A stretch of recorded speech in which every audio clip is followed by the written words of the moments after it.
Assalamualaikum warahmatullahi wabarakatuh. Perkenalkan, nama saya Hasik Lutfil Hadi dengan NIM 2017-150-143 akan mempresentasikan hasil analisis dari saya yang berjudul Analisis Perancangan Sistem Pemesanan dan Pembelian pada Aplikasi Agriculture Supply Chain. Latar belakang, seiring dengan berkembangnya ilmu pengetahuan terutama bidang teknologi informasi mengakibatkan perubahan yang sangat besar dalam hal penerapan sistem otomatisasi. Kebutuhan akan informasi yang cepat, tepat, dan akurat sangat penting. Berbagai pasar khususnya pertanian berusaha mengembangkan usahanya dengan melakukan banyak perubahan dengan memanfaatkan teknologi yang canggih seperti komputer sebagai pengganti tenaga kerja manusia. Agrikultur merupakan kegiatan memanfaatkan sumber daya hayati yang dilakukan manusia untuk menghasilkan bahan pangan, bahan baku industri atau sumber energi, serta untuk mengelola lingkungan hidupnya. Kegiatan pemanfaatan sumber daya hayati yang termasuk dalam pertanian biasa dipahami orang sebagai budidaya tanaman atau bercocok tanam. Dari latar belakang tersebut, penulis mengambil judul Implementasi Modul Pemesanan dan Pembelian pada Aplikasi Agriculture Supply Chain pada PSPTI Unsik Jawa Tengah di Wonosobo. Tujuan, yang pertama, membangun sistem agriculture supply chain berbasis web. Yang kedua, membuat rancangan sistem analisis pemesanan dan pembelian agriculture supply chain. Dan yang terakhir, bisa mengontrol pemesanan dan penjualan agar tidak mengakibatkan kerugian yang besar. Manfaat. Yang pertama, manfaat bagi penulis, menambah wawasan tentang agriculture supply chain, mengimplementasikan ilmu yang didapat selama belajar, dan yang terakhir, belajar istiqomah dan bertanggung jawab dalam menyelesaikan sebuah proyek. Manfaat bagi instansi dan lembaga yaitu dapat meningkatkan kerjasama antara akademik dengan instansi ataupun lembaga. Yang kedua, sebagai sarana kerjasama antara perusahaan dengan fakultas di masa yang akan datang. Batasan kerja praktek. Untuk topik agriculture supply chain, penulis membatasi ruang lingkupnya yaitu permasalahan proses pada pemesanan dan pembelian pada konsumen kecil dengan petani. Pengertian agrikultur. Secara umum, agrikultur merupakan suatu kegiatan yang di dalamnya terdapat proses untuk mengolah hasil produk dalam bidang pertanian. Tak hanya permakanan, pangan, serat, ataupun hasil produk lainnya yang dapat diolah, namun juga hewan serta tanaman-tanaman tertentu. Luang lingkup agrikultur yaitu kehutanan, perkebunan, tanaman pangan, peternakan, dan perikanan. Hasil-hasil produk agrikultur antara lain kayu, madu, rotan, teh, coklat, kopi, kelapa, sawit, tebu, jagung, singkong, kentang, ubi jalar, sayuran, daging, susu, telur, ikan, udang, kerang, rumput laut, mutiara, dan lain-lain. Metode pengembangan sistem yang digunakan yaitu menggunakan metode waterfall. Metode waterfall adalah pengerjaan dari suatu sistem dilakukan secara beruntun atau secara linier. Dari analisis, desain, coding, dan testing, dan pemeliharaan. Analisis kebutuhan non-fungsional. Analisis kebutuhan perangkat lunak dengan spesifikasi yang pertama, sistem operasi Microsoft Windows 10, Corel Draw X4, Internet Browser, dan Microsoft Word 2010. Analisis kebutuhan perangkat keras spesifikasi sebagai berikut, yaitu laptop Lenovo dengan memori 4GB dan printer Canon IP2770. Analisis pengguna. Analisis pengguna sistem dimaksud untuk mengetahui siapa saja aktor yang terlibat dalam menjalankan sistem.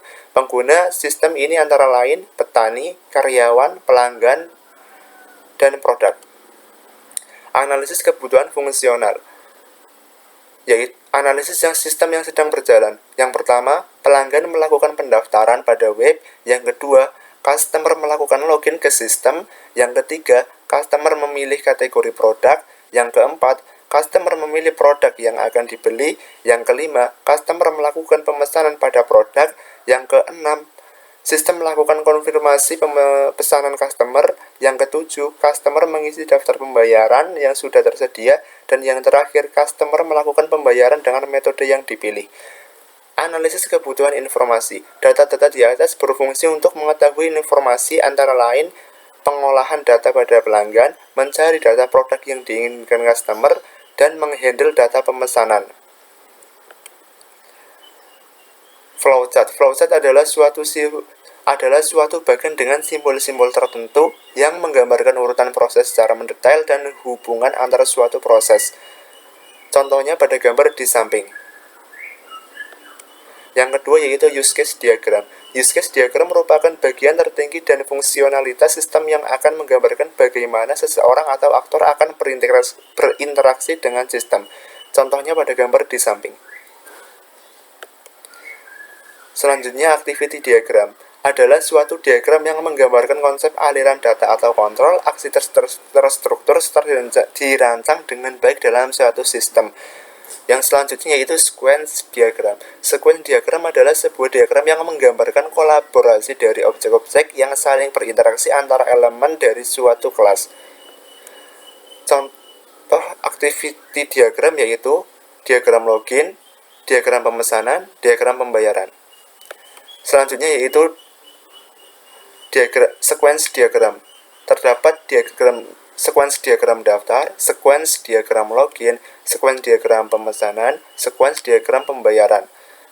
Selanjutnya kelas diagram. Kelas diagram adalah suatu diagram yang menunjukkan hubungan antar kelas yang di dalamnya terdapat atribut dan fungsi dari suatu objek. Kelas memiliki 3 area pokok yaitu nama, atribut, dan metode. Contohnya pada gambar di samping. Selanjutnya yaitu Entity Relation Diagram atau biasa disebut ERD, merupakan sebuah alat dalam suatu lingkup database yang digunakan dalam menganalisis dan mendesain data. Contohnya pada gambar di samping. Kesimpulan dan saran. Kesimpulan, seiring dengan berkembangnya ilmu pengetahuan terutama di bidang teknologi informasi dan komunikasi mengakibatkan perubahan yang sangat besar dalam hal penerapan sistem otomatisasi. Kebutuhan akan informasi yang cepat, tepat, dan akurat sangat penting, salah satunya dalam bidang agrikultur. Agrikultur Supply Chain Management merupakan sistem penjualan dan pembelian produk agrikultur untuk mempermudah para petani dan masyarakat melakukan transaksi jual beli yang berbasis online. Saran, yang pertama, pembuatan website ini masih sangat terbilang sederhana, terutama dari segi tampilan dan segi keamanan. Ada baiknya untuk tahap pengembangan sistem baru diharapkan dibuat semenarik mungkin dan dikembangkan lebih lanjut dengan tambahan informasi yang lebih lengkap lagi. Yang kedua, perancangan website ini diharapkan bisa lebih interaktif agar informasi yang diinginkan pengguna dapat lebih bermanfaat lagi. Dan yang terakhir, dengan adanya laporan analisis kerja praktek yang telah dibuat, diharapkan masyarakat memanfaatkan program ini dengan sebaik-baiknya. Sekian presentasi dari saya. Apabila ada banyak kesalahan, saya mohon maaf sebesar-besarnya. Wassalamualaikum warahmatullahi wabarakatuh.